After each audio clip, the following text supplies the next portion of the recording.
अस्सलाम वालेकुम जी, मैं हूँ हदीजा वलायत और आप देख रहे हैं मेरा YouTube channel the legal exams.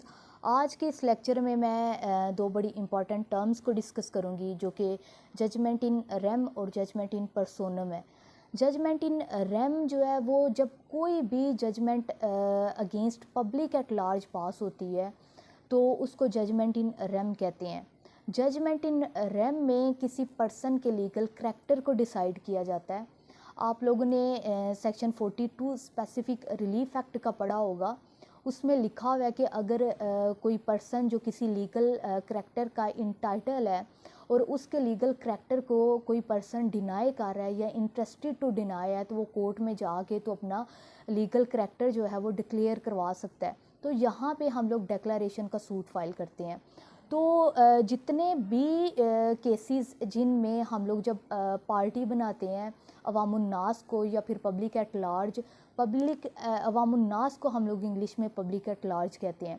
तो ऐसे जितने केस जिनमें पार्टी अवामुन्नास या पब्लिक एट लार्ज होती है उनमें जब जजमेंट पास होती है तो उसको जजमेंट इन रेम कहते हैं। अब ये जजमेंट इन रेम जो है वो पार्टीज़ टू द सूट के साथ साथ पूरी जो पब्लिक है उसके ऊपर बाइंडिंग होती है ये। उसके बाद अगर जजमेंट इन पर्सोनम की बात की जाए तो ये बिटवीन द पार्टीज़ जब एक जजमेंट पास होती है तो उसको जजमेंट इन पर्सोनम कहते हैं। फॉर एग्ज़ाम्पल जब एक पर्सन ए है वो बी पे सूट फाइल करता है और वो कहता है कि बी ने मेरा इतना डेट देना है।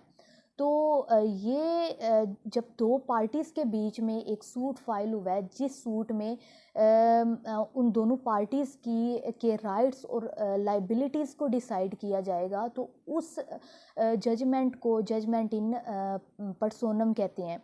और ये जजमेंट इन पर्सोनम जो है वो सिर्फ़ और सिर्फ जो वो दोनों पार्टीज़ टू द सूट हैं उन्हीं पे बस बाइंडिंग होगी और किसी थर्ड पर्सन पे बाइंडिंग नहीं होगी।